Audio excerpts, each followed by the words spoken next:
everyone, it's May Angel. Welcome back sa aking YouTube channel. Sa ating mga senior citizens dyan, alam nyo bang libo-libong mga senior citizens ang nagrally sa pensyon ng mga senior sa Senado.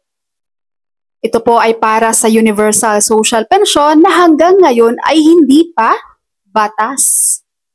At nakikiisa sa rally na ito, si Marikina City 2nd District Representative Estela Kimbo. Kung maalala niyo po guys, si Kimbo siya po ay isa sa mga humihikayat sa Senado para ipasa po ang Universal Social Pension para sa lahat ng mga senior citizens. Ang House Bill 10423 or Universal Social Pension, ito pa po yung last year 2024 na around May 2024 na-approve na po ito sa third and final reading. At na-transfer na rin to sa Senado for discussion. Ang problema lang dito guys, nung na-transfer na to sa Senado noong May 2024, until now, January 2025, wala nang naging balita dito sa Universal Social Pension. Hindi pa nagagalaw ng Senado, hindi pa napag-uusapan, kaya hindi pa napirmahan ni BBM at hindi pa siya naging batas sa Pilipinas.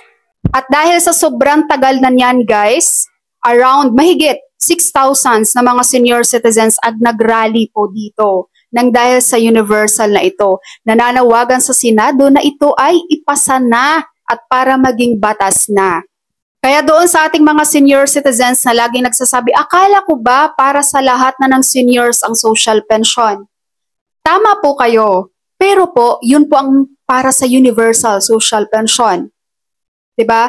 Yun nga lang, ang universal na yan guys, hindi pa kasi batas. Kaya, hindi pa talaga lahat ng senior citizens dito sa Pilipinas ay nakakatanggap ng social pension. Currently, ang social pension na meron po tayo ay ang Social Pension for Indigent Senior Citizens. Ito yung may pinipili.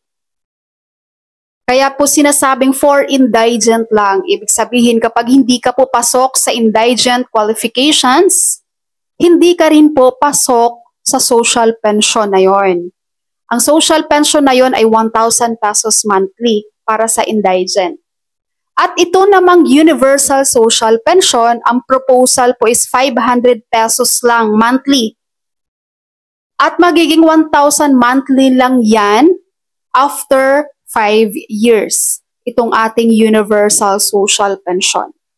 Kaya marami pong mga senior citizens natin guys, ang ini-aim talaga nila na maging batas na itong universal social pension dahil ang dami po talaga mga senior citizens na wala talagang natatanggap guys mula sa gobyerno. Hindi kasi lahat kasama doon sa social pension for indigent. Itong universal social pension, once na ito ay maging batas na po dito sa Pilipinas, lahat ng senior, pagpatak mo mismo ng 60 years old guys, qualified ka na agad sa Universal Social Pension. Meron ka na pong matatanggap na 500 pesos monthly. Ang liit no? Di ba napakaliit guys ng 500 pesos monthly?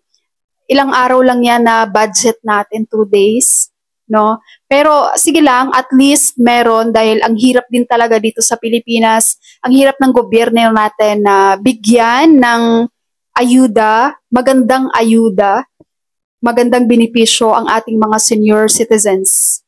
Kaya titiisin na lang natin ang 500 pesos na Universal Social Pension once na ito ay maging batas na sa Pilipinas.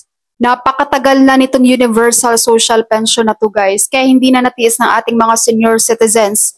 Nagrally na sila doon sa Senado para lang dito. Kaya sana naman mapansin ng mga senador ang ginawang rally ng ating mga senior citizens na kung saan ay nakikirally din si Kimbo para sa Universal Social Pension na ito. Alright, so that's all for my video for today regarding sa ating Universal Social Pension rally ng ating mga senior citizens. Maraming salamat sa inyong panonood and God bless you all.